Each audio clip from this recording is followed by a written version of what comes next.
Greetings, folks. I have a partial view at least, although I've got a couple of screen glitches here. So I'm just going to dive right in and say greetings. I hope that everybody's having a really great CAPLA Day of International Recognition. I think that it's been absolutely fantastic so far, and thanks for being a part of this particular session today. Shalane Gray and myself will share a little bit of information here from Alberta and the ACAT Secretariat. So I'm Anne-Marie Lyseng. I'm the Senior Manager for the ACAT Secretariat. And who are you, Shalane? Hi, I'm Shalane Gray. I am the Operations Facilitator with the Alberta Council on Admissions and Transfer, ACAT Secretariat. I report to Anne-Marie. Awesome. Thanks, Shalane. And together, we're just going to give a few highlights around a particular initiative that we have around alternative offerings and the current transfer mandate initiative. But certainly, we're interested in your questions, our dialogue together. And I know that we want to ensure that we don't miss anything that is important for us to emphasize from your perspective. So if I dive right in here onto some of these building common data standards for recognition pathways, I think key is that we're going to just contextualize ourselves in the Alberta transfer system, but we're also collaborating across the country in some of these key elements with some of our other colleagues. And specifically, we'll talk about alternative offerings as a part of this initiative that include micro-credentials, military education and training, business and industry online offerings, etc. And specifically, so in our Alberta context, there's certainly a number of links and different things that you can see. So we're not going to do a whole dissertation on Alberta today, but just to highlight that in the Alberta transfer system, there's certainly collaboration among 47 member institutions from Alberta and 5 other jurisdictions in Canada, including our colleagues in Saskatchewan and all the credit granting institutions there. And we really see that collaboration and that connection among the system members, data sharing, different provincial committees through the articulation and affiliated committees, everything from psychology to dual credit to student advisors in many different areas that are system-led that help to provide different initiatives, and certainly collaboration across different areas at the institutions in the system. As well, affiliated committees like the CMVF3C or the Military Veteran Connected Campus Consortium and some others, certainly to try to see that collaboration not only in Alberta, but also across the country. And I think too, our operational and strategic contact persons at all the institutions in the transfer system, largely in registrar's offices, to try to really help that data piece. And different data sets like transfer credit awarded, which is what credit learners got when they moved, or learner pathway system in Transfer Alberta, what pathways might be accessible to the learners. And certainly there's a number of other key pieces, but I think in essence, if we just ground ourselves in some common terminology for a moment and talk about pathways that we keep referring to, and I know we have many different terms across the country and certainly internationally as well. Pathways are those routes in post-secondary, transfer admissions, dual credit, high school transitions, PLAR, lots of possibilities certainly within that. And mobility is the learner's ability to access or use that route.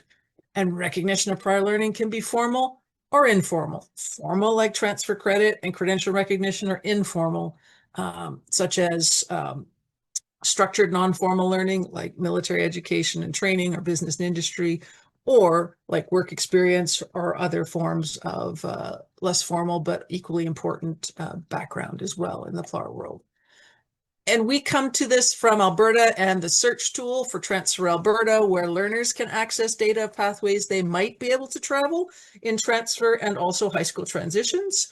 And that's similar to, for those of us in BC or Ontario, for example, the BC transfer guide or on transfer. There's certainly many collaborative similarities across the country.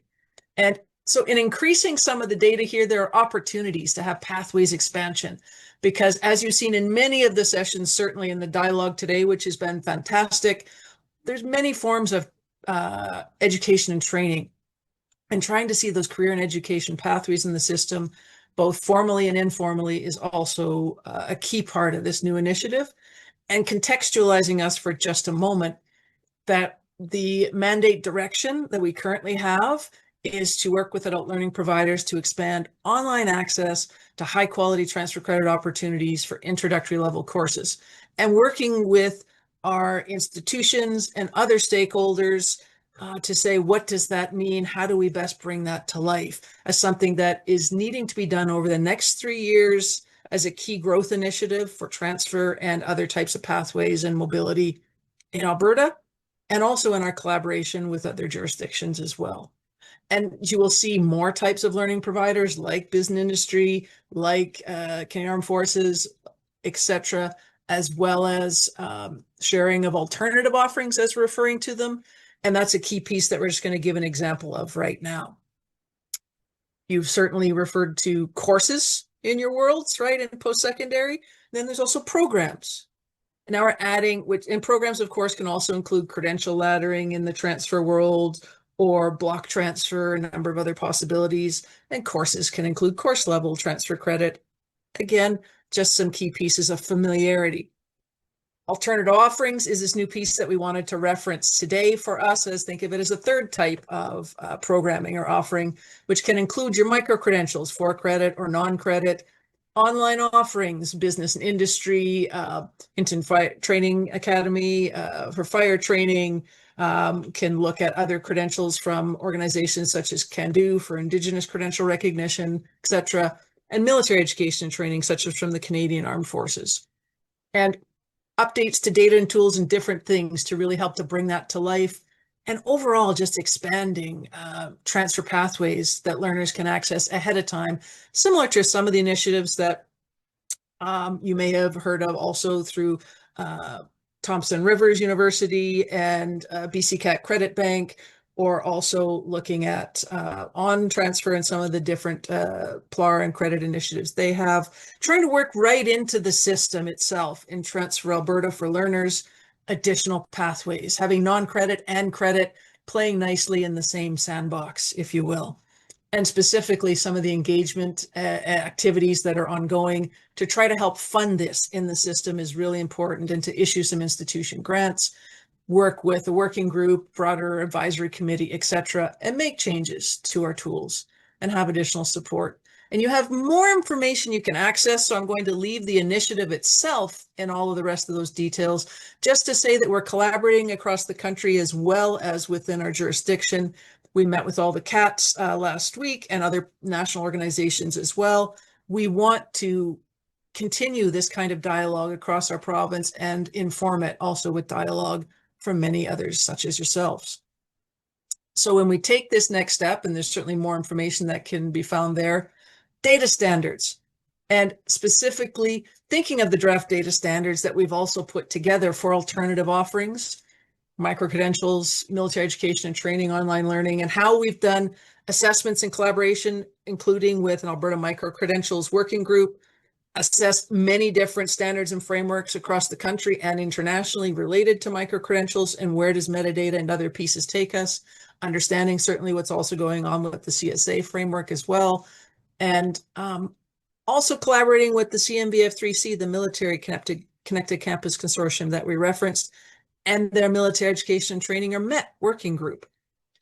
And coming to a common standard for alternative offerings that can meet all those needs is something that is really going well, and that we are collecting feedback on, and you have links that you can get more information to try to expand that and more learning provider access. And these are some of those key pieces that I just referenced about some of the collaboration that we have certainly had, both in micro-credentials and in military education and training. And it's so important that we try to analyze across sources, that we learn from what is, and that we develop what needs to be in order to have common recognition, in order to build those pathways across different institutions and organizations and the system, bringing together, again, as we've talked about, certainly non-credit and credit. And we have a draft definition that we have shared with you. You certainly can engage with that even further. And looking at this organized structured education training or credentials, often offered for non-credit by different learning providers, business industry, professional regulatory bodies, government, Indigenous and community organizations, private career colleges, continuing education, etc. That outside the formal credential program piece is one of those key additions. And also there's some draft standards there that you can engage in. We're sharing everything very openly and vetting that together.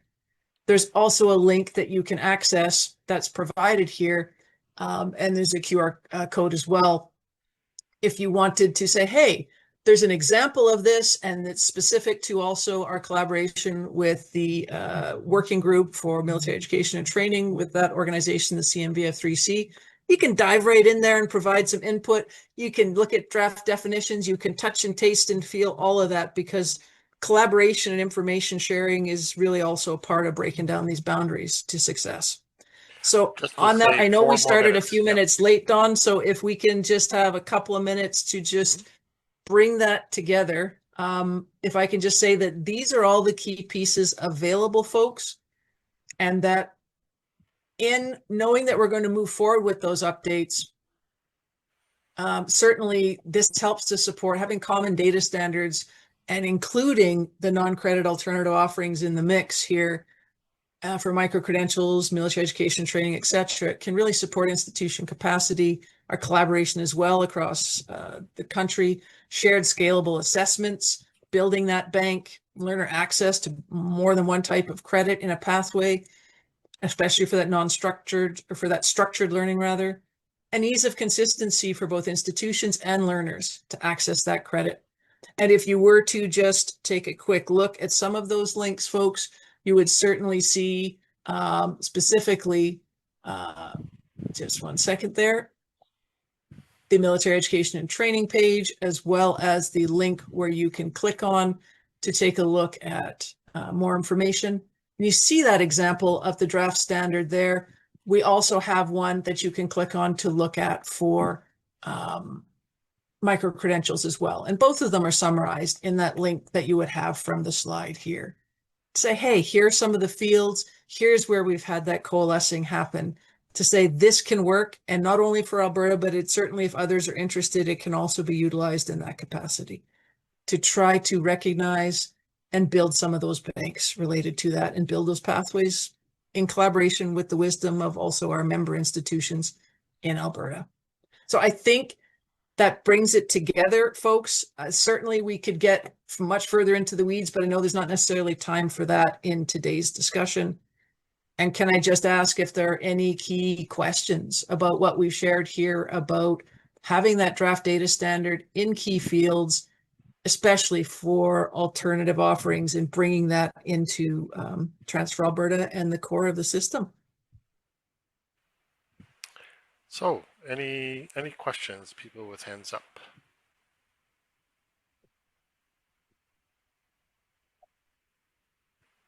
I know it's a little bit like a whirlwind. Woof!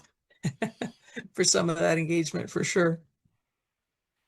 I have one question, which is bringing it into the system. So basically, you're setting up what would BC might call a credit bank, basically?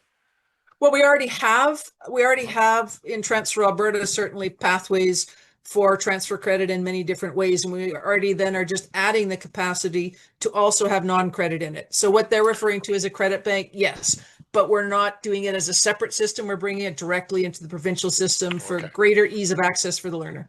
Okay, so it's pre-approved curriculum that can then be assessed for sort of level of credit and then not have to be PLAR'd afterwards. Yeah, so and having grants for the institutions to help them build out those pathways so that they are working with other institutions in collaboration as well. Yeah. Great. Okay, so I encourage you to follow up with the deck, and actually, Anne Marie and Shalane, if you haven't already, if you want to provide a document with those links, I'm happy to put that on the program as kind of like an additional resource if they're not actually in the slides. But they're all in the slide deck for sure. Perfect. Okay. Yeah, good stuff. We did a summary right in the first one where you can get all kinds of stuff there. I also threw some of them in the chat as we were going. Yeah. Thanks so much, Shalane. Okay. Thanks very much, and thanks for joining us today. I'm going to switch over now to Nova Scotia. And, thanks, folks. Appreciate Teresa. it. Thank you.